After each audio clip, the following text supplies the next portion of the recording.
Chú có bao nhiêu là cháu ạ? Đến bây giờ ấy, cán bộ đây mà không giải quyết. Phải lâu lắm đi không được. Anh đâu anh đâu? Số tiền lớn này anh cho chú người thì chả có không có giấy tờ gì. Anh phải nhớ ký em là anh được với ông ấy làm giấy tờ vay người gì không thì em mới giải quyết được. À đây rồi. Anh ơi, em có chụp được ở đây rồi. Phải rồi con ạ, thư ký của bố đấy con ạ. Thế bây giờ tao hỏi mày á, mày có đặt tiền thay bố mày không? Nếu mày không đặt tiền thay bố mày á thì tao sẽ kiện ông Thắng này lên tòa.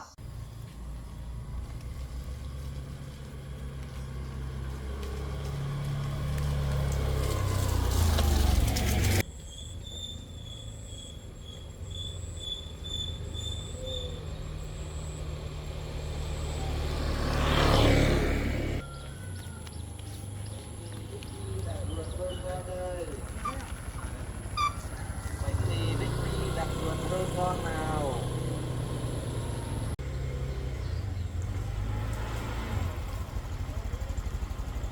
Mẹ ơi. Mẹ ơi.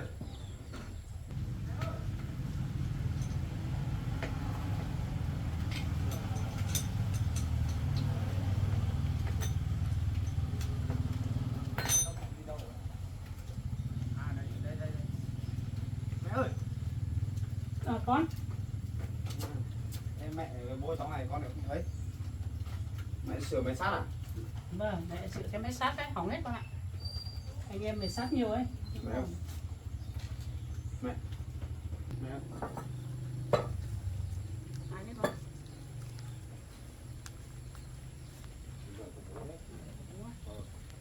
Bắt con đưa xuống đây gặp bố nhỉ? Bây giờ làm thế nào được con? Bây giờ mình vẫn cứ vào nhà mình để không bị đòi tiền nó có làm gì mình để gặp bố thôi. Bố ơi. Ra đây không? Đây, Không nghịch nữa, không nghịch nữa.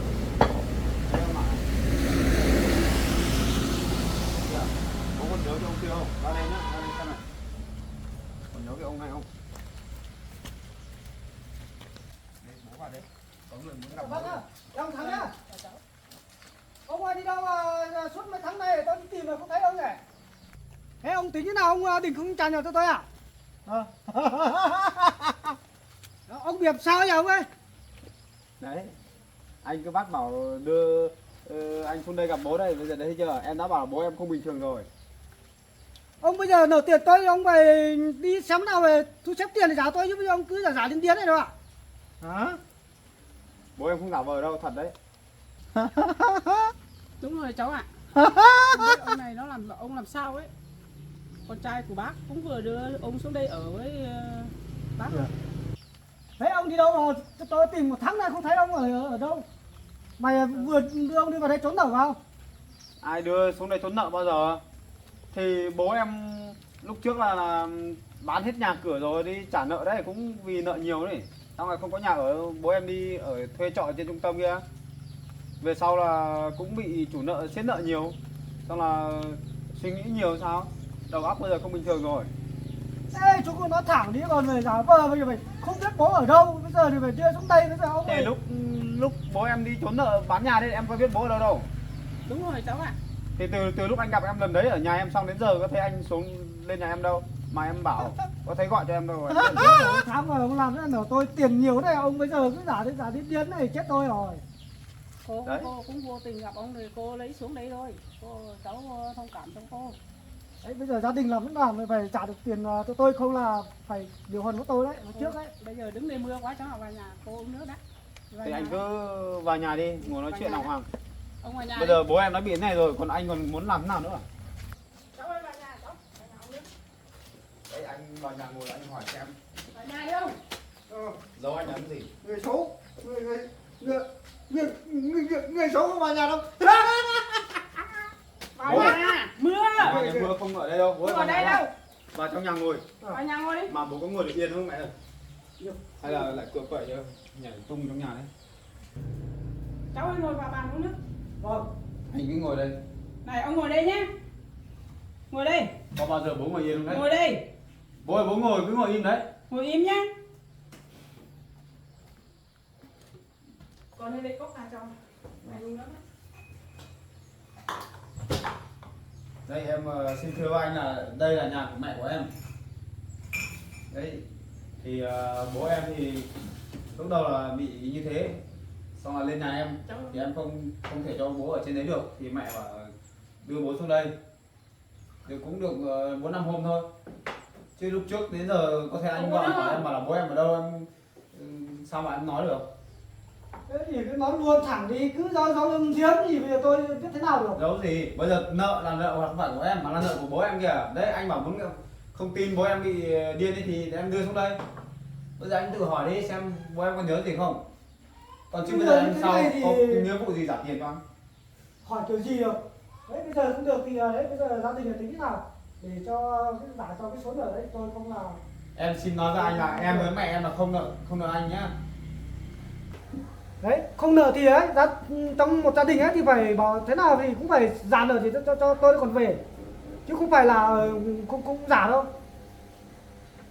Thế là cháu ơi, ông này nợ cháu lâu chưa? Nợ lâu ấy à bác ạ. Có nhiều không hả cháu? Nợ 800 triệu ấy, chưa tính lái ấy. Nếu mà tính lái phải hơn tỷ. Nhiều thế này hả cháu? Đúng rồi ấy. Ông Thắng ơi, ông làm gì ông nợ nhiều đấy? Bây giờ cho cả chủ nợ số nhà tôi đòi nợ ấy này. Đấy ông là tính nào ông phải tìm tiền nào cho tôi á, ông vay ông lúc ông vay thì thế, bây giờ thì tìm ông phải khó lắm ấy. Ông lấy cả xe của con, cả nhà ông đi bán chưa đủ à? Chứ tại sao mà ông? Hả? Đợt trước là bố giả vờ bảo là giải hết nợ đấy, cái đợt mà bố bảo là xuống Đấy. quay lại với mẹ đấy, ông nó dối rồi. Nếu mà giải hết nợ thì làm gì bây giờ anh này còn đến tìm tiền. Mà cũng từ lúc đấy anh này lên nhà con đòi một lần xong cũng lâu lắm rồi, gần 2 tháng nay không thấy anh về đòi. Bây giờ anh lại tự nhiên lại đến nhà con đây, vừa lúc nãy đây phá hỏng hết nhà bếp của con này. Con ơi, phá hết nhà bếp con rồi hả? Phá hết nhà bếp của mình nhờ mẹ. Ông Thắng ơi, ông thấy con khổ chưa? Mẹ. Ông làm thế này ông thấy con khổ chưa? Hả? Ông quá đáng rồi đấy. Lúc đầu ông cũng bảo tôi là hết nợ rồi, tôi nghĩ tôi mới thương ông. Bây giờ chủ nợ xuống tận nhà tôi rồi, tôi mới biết là ông còn nợ. Lúc ấy ông bảo tôi hết nợ rồi, ông cứ đòi tôi quay lại. May tôi còn không đồng ý cho ông quay lại đấy. Bây giờ tôi đồng ý cho ông quay lại thì bây giờ tôi còn không có nhà ở rồi. Chắc ông bán hết rồi. Ông làm ăn kiểu này à? Nợ của ông không bao giờ tôi trả cho ông nữa nha ông nhá. Đấy bác ơi, bác có được nói thế đâu. Hôm nay cháu đến đây đấy thì đấy ông Thắng là không biết gì thì gia đình bác là phải xem thế nào phải tìm tiền để trả cho cháu, không phải cháu cũng về đâu. Này đấy. Nói thật với cháu ấy, bây giờ bác với ông đấy thì không dính dáng gì nhau rồi. Không phải là vợ chồng đâu. Không phải vợ chồng rồi. Bây giờ bác thì thương con trai của bác, còn đi làm nữa thì bác thương thì bác cho ông ở đây thôi, trong hộ thôi. Còn nói thực ra thì chẳng vợ chồng gì rồi với ông này đấy. Bây giờ cháu không biết đâu. Bây giờ ông Thắng về đây thì là cháu chỉ biết là đấy là gia đình của bác đấy. Bây giờ bác tính nào với ông Thắng về với đấy. Cả mày ấy mà cũng phải tính đấy là lấy tiền để trả cho tao không, là tao không về đâu hôm nay ấy. Số tiền lớn này nếu mà ít thì em còn cố gắng để thu xếp còn trả được. Năm nay nó gần cả tỷ tiền em lấy đâu ra, với lại em còn giảm nợ cho em cho bố em hết bao nhiêu rồi đấy. Anh cũng cần biết mày tính nào tính bây giờ đấy, hai mẹ con mày cũng phải tính rồi tìm tiền để trả cho anh như vậy. Lúc nào cũng làm cho con bối rối lên vì ông. Bây giờ làm thế nào được? Ông thì điên khùng khùng. Hả? Bây giờ rồi con sắp xếp thế nào được? Mà bây giờ chủ nợ còn đòi cả tôi đây này. Tôi không trả cho ông đâu, dứt khoát tôi không trả cho ông. Anh này lúc vừa nãy ấy, cho một thằng em nữa đến, chẳng biết đầu đuôi thế nào, con đi vớ mận đi hái quả trên núi kia về mang đi bán, về đến nhà là gặp luôn cái cảnh nhà con bị anh này với cái em kia phá rồi. Khổ à con ạ. Vớ mận còn về nhanh đấy, không khéo là anh này là cho người phá hỏng hết nhà con luôn đấy. Con ạ, phá đấy. Đấy cái đấy tao thì cảnh cáo chúng mày một tí thôi. Nếu mà xem chúng mày còn ngoan ngoãn không trả tiền đâu không. Nếu mà ngoan ngoãn trả tiền thì tôi sẽ không phá. Nếu mà chúng mày không tìm được tiền trả cho tôi mai tôi cho người còn phá nó đốt cả cái nhà kia luôn đấy. Đơn giản đâu. Và em không nghĩa vụ trả tiền cho anh và cũng không nợ anh. Thế thôi, em với mẹ em sẽ không bao giờ trả tiền. Còn đấy anh bảo em đưa anh xuống đây gặp bố đã, người gặp rồi. Anh hỏi bố em đi, được thì bảo bố em thu xếp tiền vào giả, còn chứ em chỉ là con của bố nhưng mà bố vay tiền thì em có biết đâu. Bây giờ anh bảo em giả sao em giả được? Mẹ em ấy càng không có nghĩa vụ để trả tiền cho anh, bởi vì mẹ em với bố em bây giờ hiện tại là không liên quan đến nhau cả, không phải là vợ chồng, chỉ là vợ chồng của ngày xưa thôi. Bố mẹ em ly hôn hết rồi. Đây là nhà của mẹ em chứ không phải là nhà của em. Anh đến đòi nợ, đòi bố em chứ không phải đòi mẹ em nhá. Không hỏi được ông Thắng, bây giờ hỏi ông Thắng cũng không thương. Thì tôi bắt buộc tôi phải hỏi đấy hai mẹ con chúng mày ấy. Tính nào tính. Phải tìm tiền để trả cho tôi mới về, không là tôi không về. Cháu ơi, bây giờ bác nói với cháu này, trước bác nó có một ít tiền nhưng mà bác đem đi chuộc xe cho con trai của bác hết rồi. Trước hôm này cũng đem xe của con trai của bác đi bán. Bây giờ bác cũng thương con trai của bác đi làm không có xe đi, bác không đem tiếp tiền đi chuộc xe cho con rồi. Bây giờ nói thực ra thì bác này bây giờ chẳng có gì, ngoài cái nhà ra chẳng có gì đâu cháu ạ. Thông cảm cho bác thôi, còn đòi thì đòi ông này đâu, còn đòi bác thì cháu không có thể đòi bác được. Mẹ nói thế là ý là mẹ, nếu mà mẹ có tiền là mẹ trả nợ cho bố á? Không, Mẹ đừng có mà dại, đừng trả tiền. Không phải nợ của mẹ đâu, mẹ đừng nói thế. Nói thế thì anh này lại có đà, anh này không về đâu. Bây giờ anh không cần biết. Bây giờ cháu cũng đã đến đây là cháu cũng không cần biết. Bây giờ là vợ chồng hợp pháp hay là không hợp pháp cháu không cần biết. Chỉ biết ông Thắng ở đây là bây giờ gia đình này cháu chúng ta phải thu xếp tiền để trả cho cháu mới về, không thì cháu không về đâu. Cháu lần trước đấy.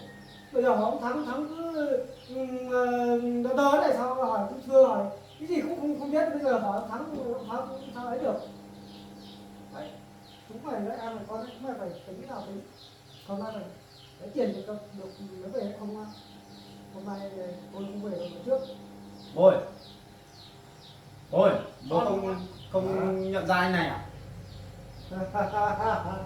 Người mà bố vay tiền ấy. Không có nhận ra tôi đâu. điên thật. Cái lúc ông vay tiền thì ông về thấy phấn khởi lắm ấy. Bây giờ về đấy rồi tiền ông làm lại tôi chịu không rồi. Để bố em bị như thế rồi, em cũng hỏi rồi, anh cũng nhìn thấy rồi đấy. Bố em cứ chỉ biết cười và làm những cái động tác chỉ ông mới biết thôi. Đấy, bây giờ anh không hỏi được tiền thì để lúc khác thôi. Không. Chứ bây giờ Anh đấy, không bố bao em giờ. như thế rồi anh còn bảo thế nào nữa? Anh chỉ biết hai mẹ con nó đi tìm tiền để cho anh mới về không bao giờ về đâu. Bây giờ em không biết đâu. Anh cứ đi hỏi bố em được thì lấy tiền, còn không được thì thôi. Thì coi như là anh cũng xui xẻo thôi. Anh cho tiền cho bố em vay anh không hỏi kỹ. Chú đừng nói thế. Vay tiền thì không có giấy tờ gì. Không có giấy tờ thì anh cũng đã chụp ở trên điện thoại đấy gửi cho chú xem là chú đấy rồi chứ còn. Cái đây em không có trách nhiệm. Mang ra pháp luật thì cũng chẳng ai giải quyết được đâu. Đấy là anh với bố em vay tiền thì mới biết. Còn chứ em là người nhà em mới biết gì. Chẳng nói một câu chẳng rằng anh một nói câu cho chú nào. biết nhá. Hôm nay không phải nói nhiều. Đấy, hai mẹ con đấy cũng phải đi tìm tiền để trả cho tôi mới về, không là tôi cũng về đâu, tôi nói trước. Nói nhiều cũng thế thôi. Đấy, ông Thắng ở đây bây giờ tôi chỉ biết là ông Thắng ngồi đây là đấy, chú phải hai mẹ con chú phải có trách nhiệm, phải đi tìm tiền để trả cho tôi mới về. Ông Thắng ơi, chỗ với tôi làm ăn đấy thì tôi có tiền thì cho ông vay và đi làm ăn. Thế quay về ông bây giờ thì thành ra thế này, bây giờ thì khổ cho tôi rồi. Bây giờ tôi không biết đâu, hôm nay ông ngồi đấy thì bảo các con của ông ấy với vợ ông phải tìm tiền để trả tôi, không là tôi cũng về đâu. Còn bây giờ làm thế nào được không? Kệ thôi, có phải nợ của mình đâu. Chả phải lo gì cả. Cháu Bây giờ ơi, nói với anh rồi, anh đừng có đòi nhiều của em không có tiền trả cho anh đâu. cháu ơi, anh cháu để thưa ra để cho ông này tỉnh táo tí cho cô xin được không? Không được, hôm nay cháu đến đây là cháu phải quyết định về, cháu phải lấy được tiền để cháu mới về. Không phải cháu không về đâu. Thế anh không hiểu gì à? Bây giờ người nợ là bố em, bây giờ bố em hiện tại là không bình thường. Thì anh không đòi được, anh lại đi đòi người nhà á. Giấy tờ đâu? Tôi mà về Không mà ủy phát. quyền cho ai là mà người nhà phải có trách nhiệm trả tiền cho anh, không có đâu, không cả. Cũng chẳng có tiền mà cả. Hôm nay tôi mà về thì ông lại chuyển ông Thắng đi chỗ khác thì tôi về đây là tìm cũng thấy ông Thắng là tôi cũng biết tìm tiền ở đâu đâu. Hôm nay gặp ông Thắng là tôi phải quyết phải lấy được tiền thì tôi mới về. Không là tôi không về đâu, nói trước đấy. Thế bây giờ cháu hỏi bác nhá. Bác có trả tiền để cho ông Thắng không? Cô nói thật với cháu này, có cô không trả. Nói thật với với cháu đấy. Bây giờ cô với ông này là không nghĩ dãng như vợ chồng không? Thế bà này nó cũng vào không? Chẳng qua thì cô thương cháu, thương con của trai của cô thì cô lấy ông này về chăm nom hộ con trai của cô thôi. Anh cứ bình tĩnh ngồi xuống đây, anh cứ ngồi xuống đây, cứ đàng hoàng vào. Cũng được. Em đã nói với anh từ đầu em không giảm nợ cho bố, được chưa? Mày không ra thì thôi, còn công an Mày không em được cũng á. càng không phải giảm, nói rồi đấy. Anh nghe nói à? Anh cứ gọi công an đi, cho công an vào đây cũng thế thôi. Thì anh đòi nợ bố em không được là anh quay ra bắt bẻ em với mẹ à? Không thảo đâu, công an đến cũng chỉ trình giải trình thế thôi. Thế thôi. Mình có được ký kết gì với ông đâu biết ông lấy lúc nào. Đúng rồi. Con mà không biết cũng chỉ là mẹ con mình mới gặp lại nhau chưa được bao Alo lâu. anh à? Anh lên đây rồi em giải quyết cái vụ việc này đấy. Vâng. Đấy ông tháng này là tiền của em đó, bây giờ nó không trả nữa, anh lên hồ em xem đi giải quyết như thế nào. Vâng.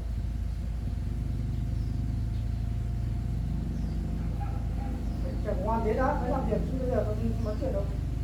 Làm nào thì làm. Này tôi phải lấy được tiền chứ được. Nhưng mà bác cái gì ấy nhỉ? Để cháu còn gọi cái anh công an kia còn biết nha. Bác tên là Hoa cháu ạ.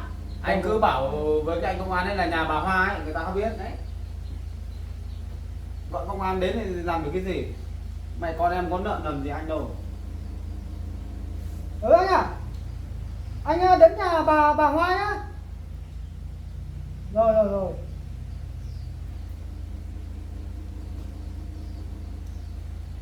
Bây giờ lấy công an ra để làm khó bọn em thì Không phải làm khó, mà là về không chỉ là tiền thì anh phải gọi công an đến để làm việc. Chứ không phải là anh thích gây phiền để cho gia đình chúng mày đâu. thôi mẹ đi sửa cái khác, mẹ cứ đi sửa đi. Anh này giờ anh bảo gọi công an ok, cho công an đến xem nó làm gì. Mẹ cứ đi sửa cái sang. Cứ cho công an lên nhà mẹ làm việc nhỉ. Mình không nợ nần mình không sợ đâu, mình chẳng sợ gì cả. Cái bố bây giờ thì không bình thường rồi. Bố thì nợ anh này, có phải mình nợ đâu. Thì bây giờ làm việc thì anh này hỏi không được tiền thì bây giờ anh này phải về thôi. Không về thì anh này nó tức với cả công an thì kệ, mẹ không sao, cứ để cho anh này thì cho công an lên xem làm gì. Đấy, bây giờ tôi cứ chờ công an đến đã thấy làm việc đó, bây giờ tôi cứ ngồi đây. Thế cho mẹ đi sửa máy một tí. Mẹ cứ đi sửa cái ra để bố ngồi đây. Ông ngồi yên nhá. Mẹ em thì bận, bao nhiêu làm việc. Thì Anh thì cứ đòi bảo là đưa em đưa anh xuống đây gặp bố, bên đấy gặp bố rồi, có làm được cái gì đâu. Bây giờ bố em như thế rồi, hiện trạng đang như thế.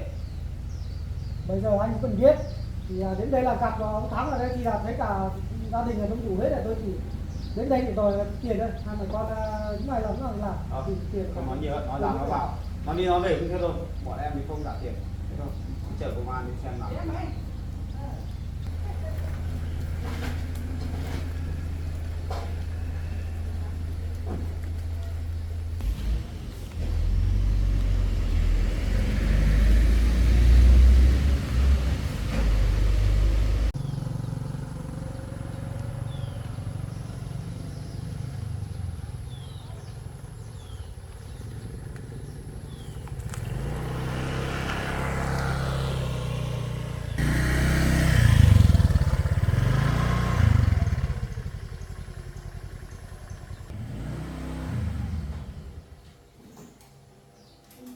Công an đến nào đấy?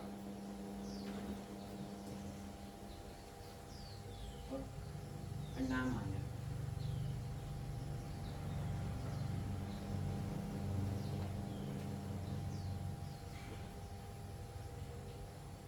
Chào anh. Anh nhé. anh Anh Nam. Chào anh Bảo đấy à? Vâng. Anh ngồi đây. Em tưởng là anh này gọi công an anh nào chứ là nó ra anh nhỉ? Thế là lúc đấy là anh là vâng. Đấy, anh này gọi này.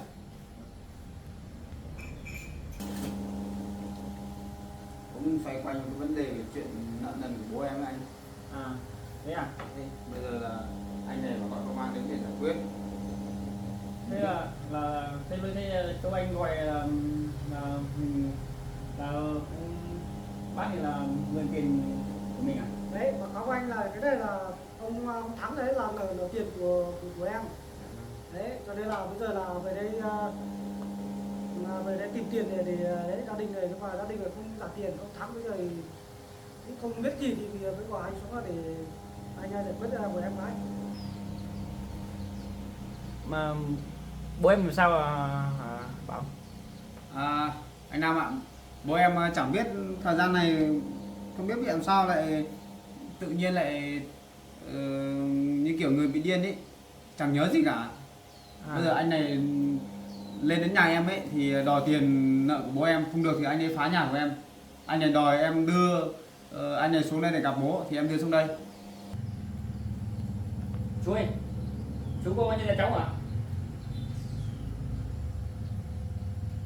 Bố em chắc không nhớ ra anh đâu. Thế là chú ấy bị đây lâu chưa?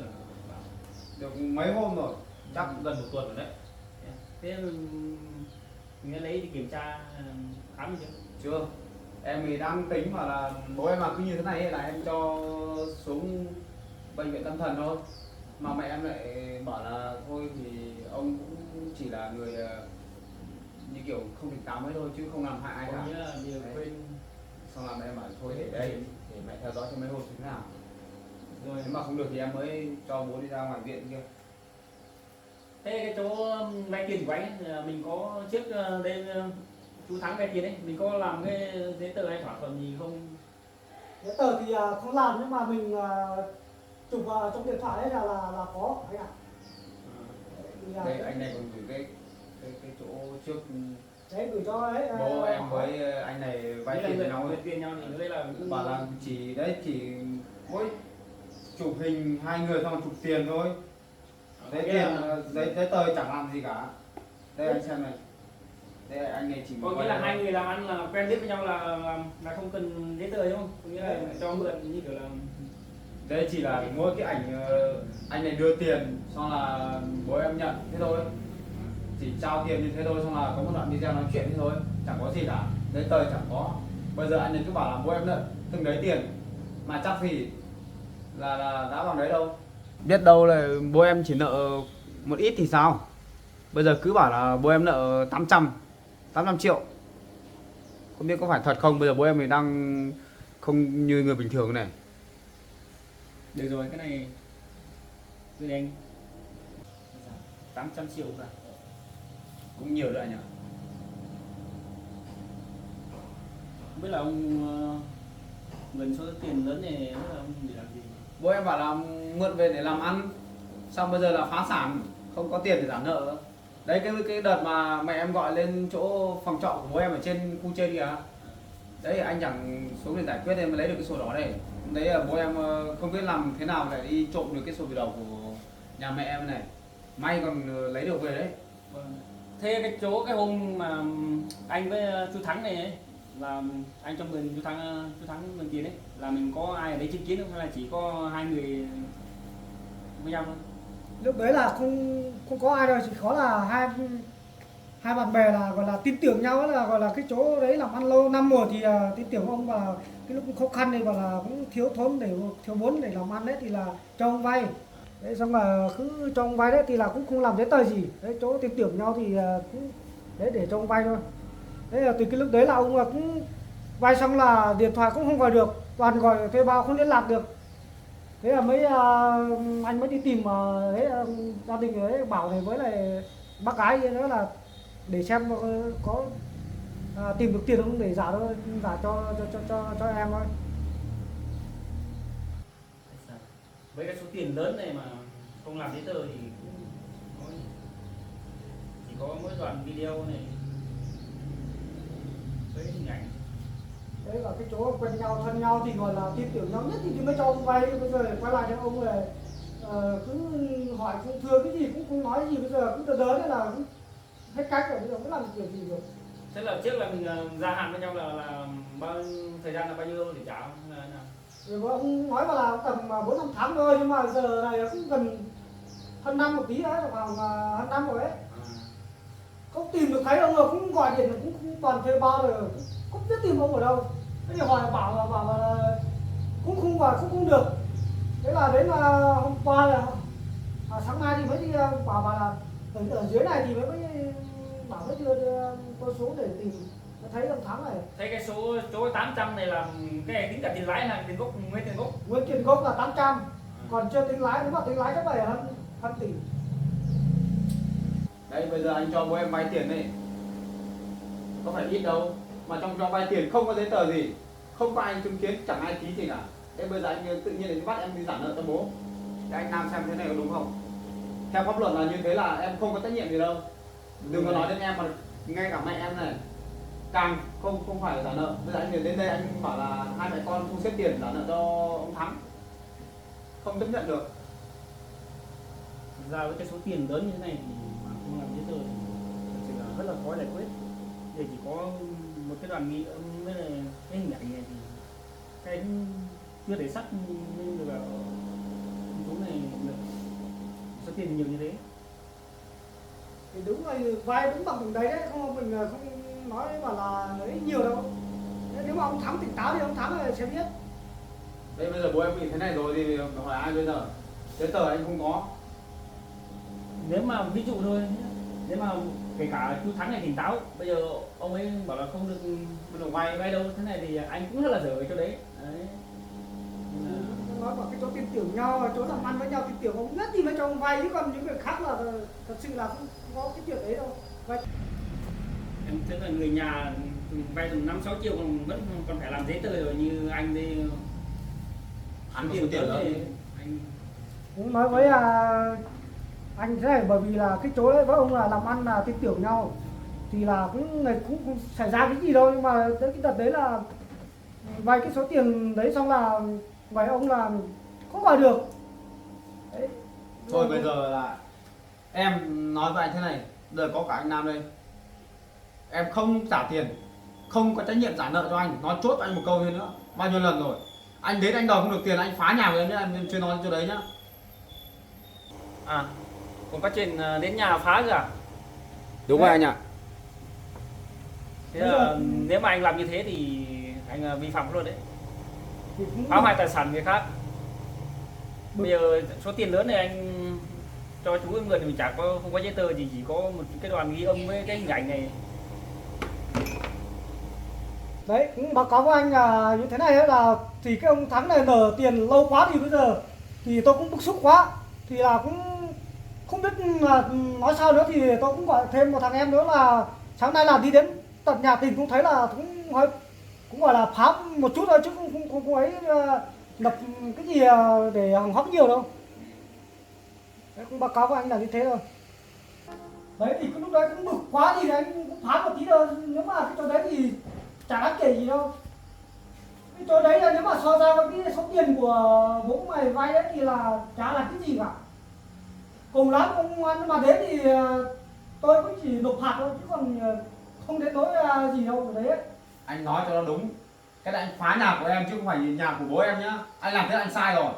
Thì là nó mà là bực quá thì cái lúc đấy là đang người cẩn thận, lúc đang người nó đứng đầu thì phá thì làm kiểu gì đâu. Riêng cái chuyện phá nhà của em là Đúng rồi đấy, em chưa nói chuyện với anh đâu. chỗ anh bảo này nói đúng đấy. Nếu mà hôm đấy mà chỗ em bảo này không giữ được bình tĩnh thì hai bên xảy ra xô xát. Nếu mà xảy ra chuyện gì, một là tính mạng, hai là nhiều ai bên sau thì rất là nguy hiểm. Không phải là mỗi là cái đền, cái số phá hoại cái tài sản này nó còn nhiều cái góc độ khác. Ví dụ nếu mà chỗ anh bảo là không giữ được bình tĩnh thì lao vào ẩu đả nhau thì sao với Đấy mới bảo anh thì anh cứ làm ầm lên cho người đến tận nhà, xong là hỏi không đâu ở đâu là phá nhà. Anh phải chịu trách nhiệm cái việc đấy đấy, nói trước thế. mà bảo này, thế cô đâu rồi, mẹ của Mẹ em chắc là đi săn gạo cho mọi người, để em đi gọi. Em qua mặt anh tí nhé. rồi? Thế chỗ anh bây giờ đấy chứng cứ thì bây giờ cái để mà giao dịch cho chú ấy vay tiền ấy cũng không có, bây giờ là anh muốn giải quyết thế nào? Thì bây giờ cũng là mong sao để cho cán bộ xem ở đây thì giải quyết để cho em cho nó xứng đáng với cái số tiền mà để ông Thắng này vay á, thì cũng mong thế nào để đấy cán bộ về giúp em mà em tìm lại số tiền đấy.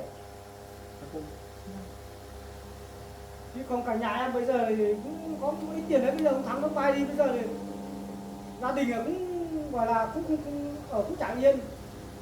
Đấy, đi tìm ông là được suốt là được hơn một tháng nay rồi, bây giờ hôm nay mới tìm thấy thì xem thế nào thì ở đây thì cũng gọi là cán bộ xuống đây đi giải quyết xem thế nào để lấy được cái số tiền đấy về. Rồi bây giờ chú Thắng này bây giờ chú đã bị như thế rồi, bây giờ chú không nhớ gì, mình rất là khó giải quyết. Còn bây giờ, cho cô đây là lúc chú ấy vay mượn tiền thì cô có biết không? Không đâu cháu ạ. Vì cô với ông này cũng chẳng liên quan gì đến nhau rồi. Từ trước đến bây giờ cô với ông này cũng ly hôn nhau lâu rồi. Chẳng qua thì cô thương con trai của cháu của cô thì đi làm thì cô lấy ông này xuống trông hộ thôi, hộ con trai của cô thôi. Bây giờ nợ nần thì cô không biết với đâu. Nếu mà theo cô nói thì cô không liên quan đến số tiền này thì cháu anh đi đến mà bắt cô trả nợ thì cô không phải trả đâu, vì cái này là mình không liên quan đến. Với lại cô với chú này cũng ly hôn lâu rồi. Vâng. Thế coi như bây giờ là ai vay thì mới trả thôi. Cả chỗ bảo anh thế. Bây giờ bố vay thì bố phải chịu trách nhiệm thôi. Bây giờ khó nhất là cái chỗ bây giờ là đấy, hai người vay tiền với nhau nói chuyện với nhau ấy. Bây giờ chú đã bị như thế rồi. Bây giờ chú phải tỉnh táo thì mình mới biết được là chú dùng số tiền đấy vào làm gì, hay là vay có phải là chính xác là bằng đấy số tiền không. Đấy thì em mới nói bảo nếu như bố em vay tiền với anh này ấy, mà có giấy tờ đàng hoàng mà có ủy quyền cho em, hoặc là em là người phải chịu trách nhiệm cái khoản nợ của bố đấy thì nó lại khác. Đúng Thì rồi. rằng này giấy tờ không có, chẳng có cái gì cả. Bây giờ anh ấy cứ đến để bắt bẻ em, bảo em trả nợ cho bố thì sao em chấp nhận được? Không bao giờ em trả. Với số tiền lớn đấy ra là phải làm cái biên bản với nhau. Ví dụ ông có bị làm sao không thì ủy quyền cho anh, Con cái chứ, con cái để vợ chứ. trả số tiền này. Bây giờ cái này rất là khó xử. Đến bây giờ ấy, cán bộ đến đây mà không giải quyết, phải thôi phải thôi sáng đi mà anh không nói được. gì? Anh đưa bố em đi đâu? Phải đưa đi. Bây giờ bố em đang không bình thường, anh đưa đi giải quyết cái gì? Rồi anh cứ bình tĩnh ngồi xuống. Nó không thắng là phải ở cái này. Giả được tiền cho tôi đấy thì là tôi sẽ lớn thắng đi hết mà đơn giản đâu. Anh có Nói nghe thấy em nói nhiều, anh phải bình tĩnh nhá. Bố em hiện tại đang không nhận thức được cái gì cả. Anh đưa đi thì khác gì anh bắt người đi. Tôi không có thời giờ đấy để tranh Bây giờ tranh luận đâu. Bây giờ ông đã bị như thế rồi thì anh đòi tiền thì ông lấy đâu ra trả, bây giờ ông không biết gì rồi. Thì ít ra là anh cũng phải cho xem thế nào đi, để cho bố em có thời gian để bình phục xem thế nào cùng nhau giải quyết chứ. Anh đòi không được tiền rồi anh cho người đến phá nhà em. Bây giờ xuống nhà mẹ em thì anh lại bảo là đưa bố em đi. Anh làm thế mà được à? Thế phải cứ đưa bố mày đi thì bây giờ thì phải lấy tiền để trả cho tôi mới đi chứ. Không người không thắng phải đi theo tôi nói trước. Anh đi đòi nợ nhá, anh đi đòi nợ mà đòi kiểu này nhá, càng đòi anh càng sai đấy. Rồi cho bảo mình tính cho anh nữa. Cháu ơi, Ngồi đây. cháu đưa ông này đi. Bây giờ ông này còn đang thế này thì cháu đi, nếu mà ông này bị sao, bị chết hay sao cháu còn tội nữa đấy cháu ạ. Đấy nếu Rồi không bảo ngồi chút đi. Anh làm cái gì nó phải từ từ, nó phải đúng chứ. Làm thế thì khác gì anh đi đòi nợ thành ra là nợ thêm à? Rồi bây giờ thế này nhá, cho cô này nó cũng đúng đấy. Bây giờ mà cho anh ấy lấy chú Thắng đi, bây giờ chú ấy có chuyện gì xảy ra, nhất là anh mất cái số tiền đấy. Thứ hai là nếu mà chú ấy có bị vấn đề gì là anh phải chịu hoàn toàn trách nhiệm. phải làm thế nào? Người thì cũng cho đi, tiền cũng không giả thế không tính thế nào bây giờ tao hỏi mày. Rồi anh cứ bình tĩnh á. Cái số tiền rất là lớn này, chúng ta phải từ từ nói chuyện với nhau. Bây giờ anh cứ sồn khăng khăng cứ muốn kéo chỗ chú Thắng này đi cũng không giải quyết được gì. Bây giờ theo em nghĩ này, bây giờ cũng phải đợi cho chỗ chú Thắng này bình phục lại đã, thì lúc đấy là hai bên làm việc thì nó mới dễ dàng được.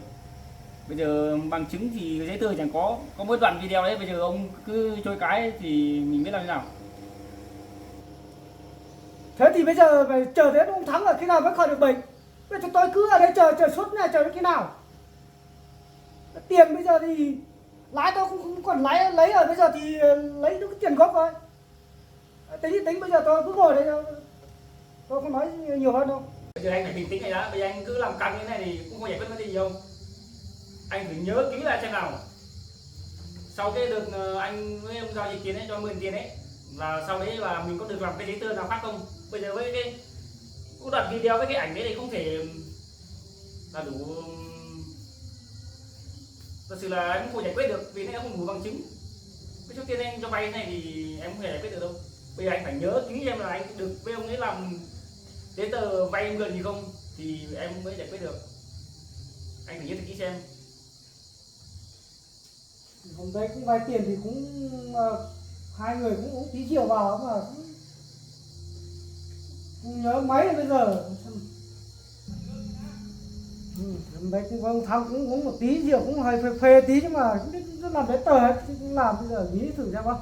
Đây anh nghĩ kỹ xem nào. Hôm ấy là uống rượu vào là xong có làm giấy tờ không, hay là uống rượu say quá lại quên lúc làm giấy tờ ấy. Làm hay không mình không biết à? Thế bây giờ từ lúc đầu anh nói chuyện rồi anh ra đòi nợ bố em ra bảo anh bảo không có giấy tờ gì mà. Đấy là chắc có, đấy là làm xong hình như là chụp vào trong điện thoại hay sao ấy để xem phát rồi. Bây giờ lại bảo có giấy tờ. Tiếng đấy cũng hiểu sai gì cũng không nhớ, bây giờ thì cũng lâu rồi thì cũng quên đi. Anh xem nhớ kỹ đây nào, xem còn có anh chụp ảnh đấy à? Hình như là có anh hay sao ấy, để tôi kiểm tra đó. Tôi xem cái tấm ảnh này đã tôi chụp lâu lắm rồi, nhiều người nợ tôi bây giờ không nhớ ai với ai nữa rồi. Rồi anh cứ bình tĩnh, cái xem kỹ đi. Với số tiền lớn này anh phải bình tĩnh. Bây giờ chỉ có một đoạn video với cái anh chụp ảnh ấy thì và em cũng không đủ bằng chứng để mà biết là chú ấy vay tiền như thế. À đây rồi anh ơi, em có chụp được ở đây rồi anh. Đấy xem nào. Đấy anh nào em xem á. Làm gì rồi? Đấy là cũng quên rồi, lâu rồi cũng quên. Phải Hoành à? Anh xem kỹ hộ em là có phải giấy của bố em không đấy? Này, năm ngoái này.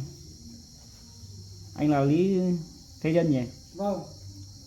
Hoàng Văn Thắng. Đúng rồi. Nếu mà có tờ giấy này thì dễ giải quyết rồi. Thì em cũng quên thì nào cũng. Đây là chỗ bảo xem này. Nếu mà có tờ giấy này thì thế là bố Giấy vay tiền. có vay số tiền lớn như thế. Ngày 31 tháng 6 2024. 31 tháng 6 2024 thì cũng hơn năm rồi nhỉ? Hơn năm rồi đấy. Đúng là tên của bố em rồi. Với số tiền 800 triệu đồng ông vay để xoay vốn làm ăn. Thời hạn vay 6 tháng. Suất 6%.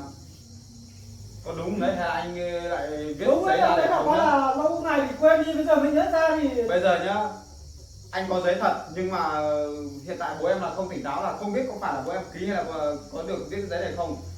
Thì chẳng phải Lúc đầu anh gặp em là anh bảo anh không có giấy rồi nhá. Nhưng mà lâu quá thì cũng không nhớ, bây giờ thì mới nhớ ra là thì vẫn còn một cái tờ giấy là chụp ảnh ở đây rồi.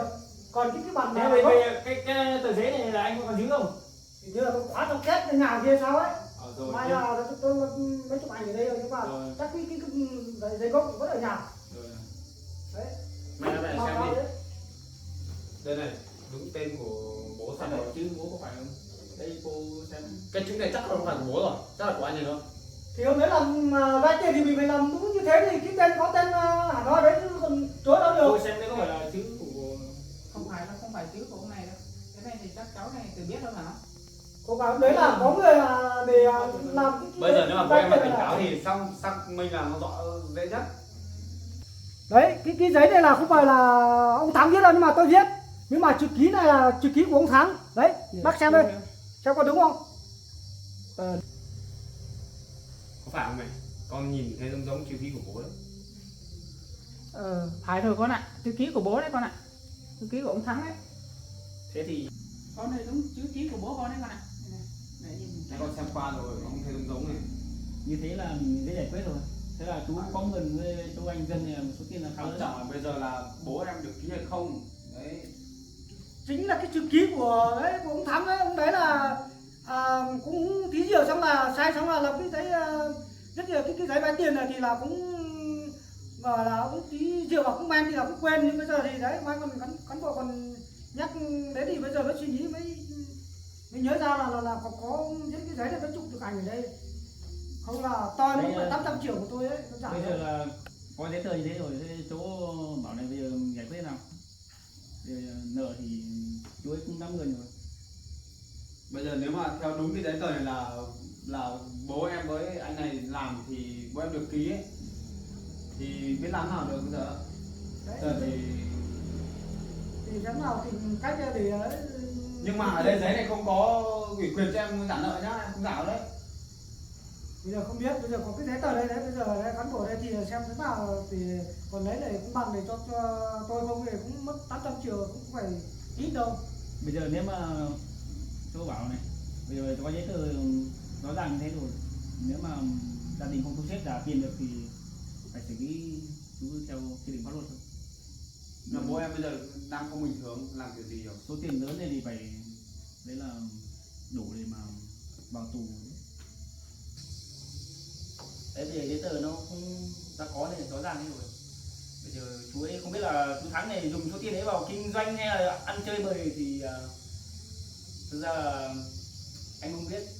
Còn chỗ của Bảo đây là mình cũng là đạo con, nếu mà mình có tiền thì mình giả giúp bố, nếu mà không thì không giả được thì phải xử lý bố mà theo quy định pháp luật thôi.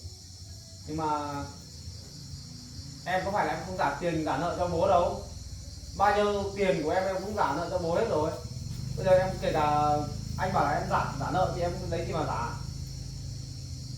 Giờ đây mới khó này, anh bảo có giấy tờ vay tiền của bố với bố em sao không nói luôn từ đầu đi.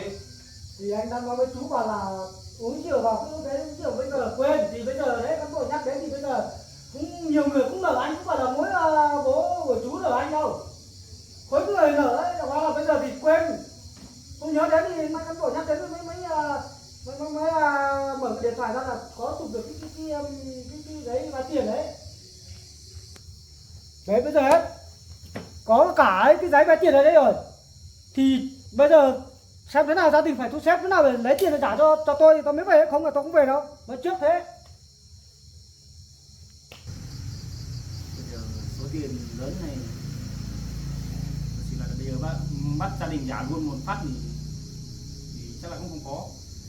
Bây giờ xem mà hai bên gia đình ấy, chỗ anh Dân này với chỗ Bảo đấy là xem mà mình trả dần dần thế có được không, hay là như nào là do bây giờ do chỗ anh Dân này thôi. Nếu mà giả được bao nhiêu thì giả thì cũng phải đấy, cán bộ phải làm cho về cái giấy gọi là giả dần, cho không người cứ nói xuống mồm là không được.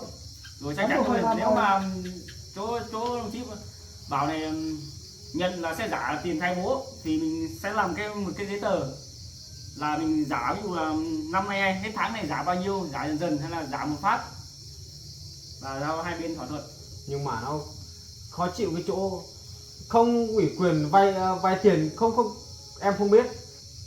Rồi Đấy bây giờ là tự nhiên là em bây giờ trả nợ cho bố. bây giờ là ép em giả cũng không được, bây giờ là tùy chỗ Bảo thôi.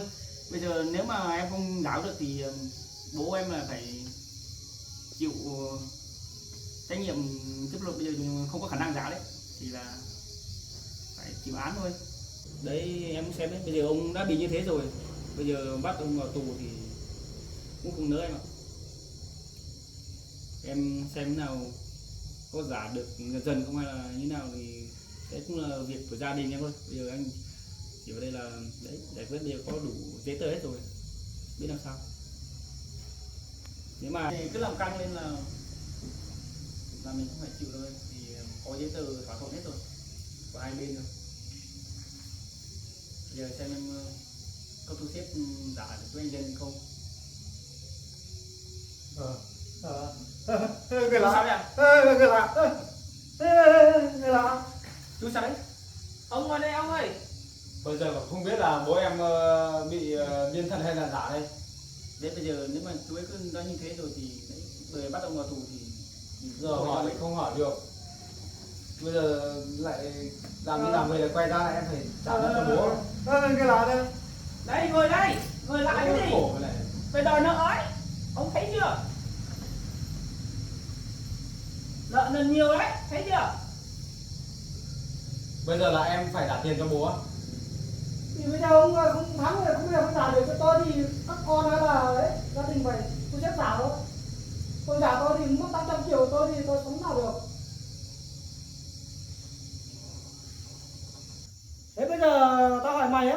mày có trả tiền thay bố mày không? Nếu mà không trả tiền thay bố mày á, thì tôi sẽ kiện ông Thắng này lên tòa. Đến cái lúc đấy đừng có trách tôi nhá. Bây giờ tôi nói nhỏ không nghe, đến cái lúc đấy làm nói chuyện thì lúc đấy các chú đừng có trách tôi, được chưa? Bây giờ trước đấy tôi cứ tưởng không có giấy tờ, nhưng bây giờ tôi có giấy tờ hết rồi đấy, có cả cán bộ đây cũng thấy rồi. Thì đến cái lúc đấy là gia đình ấy phải chịu trách nhiệm đấy, nói trước. Đấy, với cái chỗ là bây giờ chú mày cũng có làm công chức của nhà nước nữa, thì bây giờ để cho bố mày đi lên tòa đấy để cho người ta nói lại, chú cũng thấy xấu hổ. Mình phải động não một tí để kiếm tiền để trả cho bố chứ. Đúng rồi, cô anh cho nó thấy khoản tiền vay tiền cũng khó rồi. Bây giờ anh ấy mà làm căng lên thì chắc chắn là bố anh phải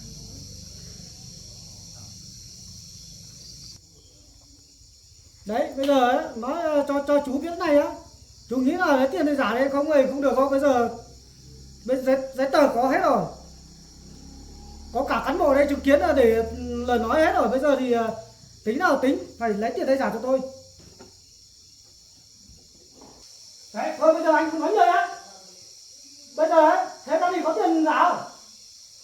Nếu mà không có tiền giả đấy thì là đấy nhờ đồng chí công an này phải làm viết cho một cái giấy để hẹn là khi nào có tiền thì giả. Thế là bây giờ nó thế nào không nói nhiều đâu. Thôi anh cứ bình tĩnh thôi. Nếu mà đúng cái tờ giấy này là anh với bố em viết ấy thì anh cứ xem thế nào thì để cho bố em bình phục lại đã, thì tính tiếp thôi. Thôi không chờ được nữa, cái chuyện này là không chờ khi nào ông Thắng nó bình phục được. Bây giờ em có tiền trả cho anh đâu. Không có thì bây giờ thì bây giờ là tính rồi, bây giờ tôi không biết. Không có là không có, bây giờ chú làm nào để cho tôi đáp ứng được nhu cầu của tôi mới được. Không bây giờ tôi không về đâu, nói trước thế này. Anh cho hạn có 3 ngày thì sao em kịp xoay tiền cho anh được? Thế chú định cho chú bao nhiêu thời gian?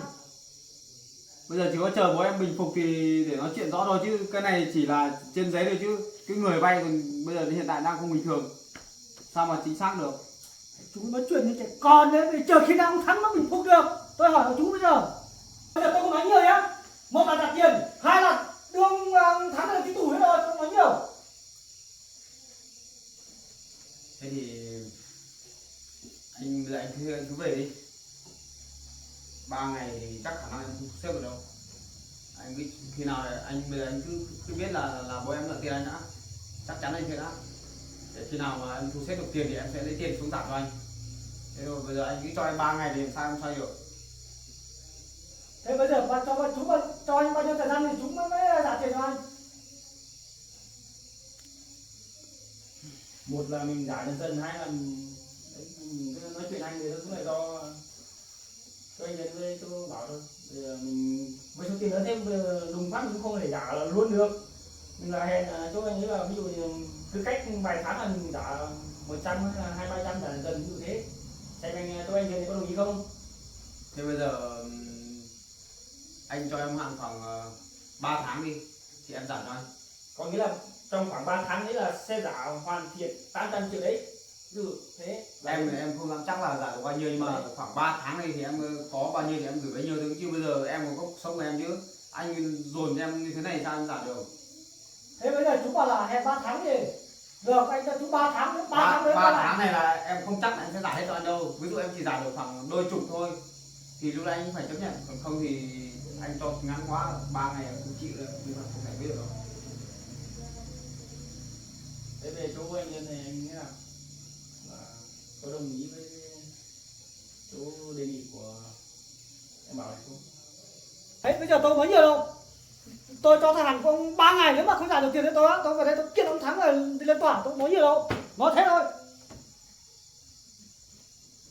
Tao cũng cho thời hạn mày 3 ngày á, mày phải xoay được tiền cả tôi, không là tôi sẽ kiện ông Thắng này lên tòa nói trước.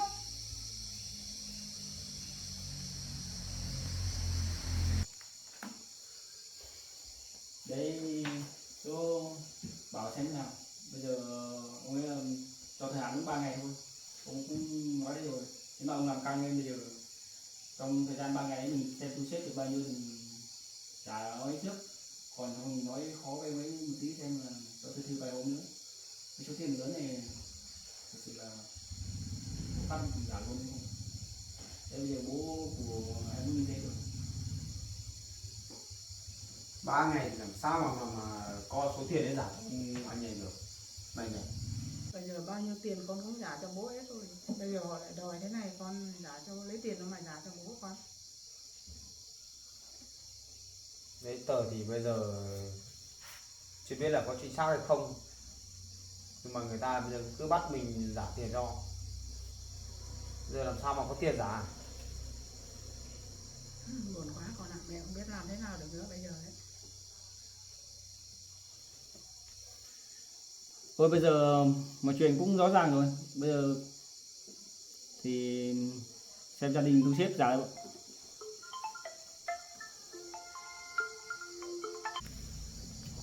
Bây giờ anh xin phép đi, cơ quan đang có việc. Thế bây giờ số tiền lớn này thì thôi gia đình cố gắng xoay sở nào giả cho anh dân kia dần cũng được. Vâng. Thì anh cứ về đi. Thế nhá. Vâng. Thôi xin phép gia đình nhé. Vâng. Cảm ơn nhé. Thôi con cố gắng xoay sở thôi. Bây giờ số anh dân kia làm căng lên thì cũng chưa đâu. Vì có đủ giấy tờ này thì gia đình cố gắng nhé. Cháu ăn về nhé. Chào cô nhé. Vâng. Cháu bảo là đưa anh chú đi khám kiểm tra xem nhé. Xem Rồi. để Cho bố em ở đây xem 1-2 hôm xem, nếu mà vẫn như thế là chắc em cũng không cho bố ở đây đâu, cho đi xuống huyện Tân Thần thôi. rồi thế nhé. Vâng. Cố gắng đi về nhé. Thế nhé.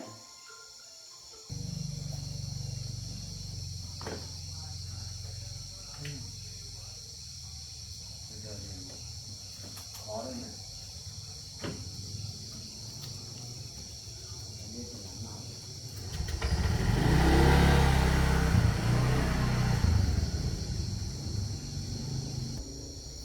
Con này, bây giờ cũng muộn rồi, biết làm thế nào được con.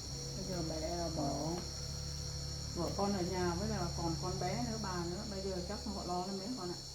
Còn bà nữa với Mận ở nhà nữa, giờ này cũng muộn rồi, không biết nói cái chuyện nợ nần, nói đi nói về sẽ tối mất rồi. Tối rồi, chắc bây giờ vợ của con lo lắm đấy. Bây giờ mẹ không biết làm thế nào được, con hộ con thế nào được. Bố đúng là bố mà, chẳng biết làm ăn kiểu gì nợ nần nhiều thế. Buồn rồi đấy con ạ. Nợ thì nợ ít thôi, nợ đến nỗi lần nào cũng có người về đòi nợ, mà đó là số tiền bé đâu. Nói còn nói ông còn cười. Đúng là mình. Bố đúng là bố mình thật, mà nhiều lúc nghĩ bố đúng là làm khổ con rồi đấy. Thôi bây giờ đang muộn rồi, mẹ làm cơm con ăn với mẹ nhé. Chắc cũng muộn rồi, con về rồi mẹ, để về con phải xem thế nào nữa. Con phải xem lại cái tờ giấy kìa. Bây giờ quan trọng nhất là cái giấy này này, để xem có phải là bố được làm cái giấy đây không, được ký không. Bây giờ bố đang không bình thường rồi, bây giờ anh ấy cứ bảo là đấy bố mình được ký rồi, thế thì con vẫn đang nghi ngờ rồi đấy. Chắc con về rồi mẹ, con ăn cơm đâu. Con hỏi việc con cái bát hết cho bố. Mẹ thương con lắm, biết làm thế nào được. Nếu mà con ở với mẹ không cho con khổ thế này đâu con. Rồi hết cái cuộc sống của con này. Giờ bố thì nợ nhiều, người vay thì lại không nói cho người nhà. Đấy, Chủ nợ cứ đến đòi thôi, đòi không được người vay lại đòi người nhà. biết bố còn nợ nhiều này mẹ cũng không dám lấy xuống đây đâu. Bây giờ mẹ Không cẩn thận là con không thèm trả nợ cho bố đâu, cho bố lên tòa xong là ngồi tù đấy. con ạ, bây giờ cho bố con đi tù cũng không được con ạ. Còn để sau này các con này, các con của con này còn đi học hành nữa, làm hồ sơ lý lịch nó khó con ạ. Mất danh dự ấy, mất danh dự thì khó lắm con ạ. Thế mới bảo Bản thân con còn làm cán bộ nữa, mình cũng thấy xấu hổ con ạ. Cố gắng thôi, không biết làm thế nào được. thôi mẹ, Mai mẹ con nhức đầu lắm. nhau sau thôi. thôi thì con về đây, Thôi Con- ăn cơm với mẹ nhé. con ăn cơm con về đây. Con về thôi. Mẹ chăm sóc bố nhá. Thế con về tí vợ ở nhà lại lo với bà nữa lại lo nhé.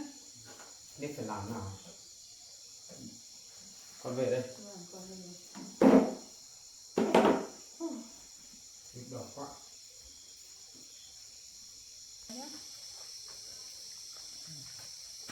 Ôi phê rồi con đã mưa nữa. Con về đây mẹ. Có gì thì mai mẹ con mình nói chuyện sau. Lần thì trồng chất đấy rồi. Thế làm nào. Con thì con xem xét xem suy nghĩ xem nào. Nếu mà trường hợp mà con không trả được hết nợ chủ nợ mà không nghe người ta mà không nghe người ta cứ kiện hay là con mặc kệ đấy. Con đi về đã. Con về cẩn thận nhé con nhé. Vâng. Con về mẹ.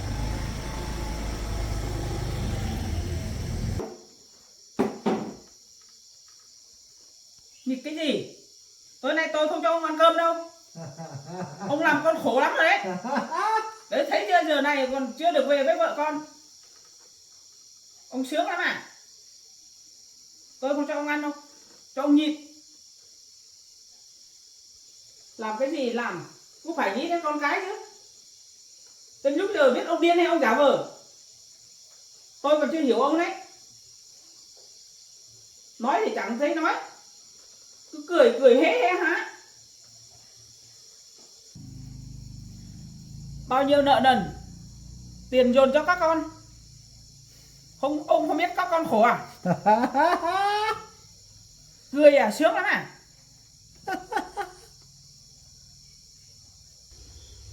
Đấy, ông cười đấy mà cười nhá. Không thèm để ý ông đâu. Đấy, ông cười đấy mà cười. Ghét lắm luôn.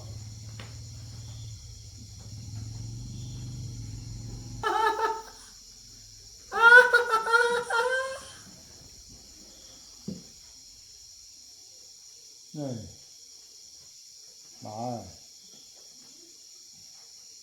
con ơi, bà ơi.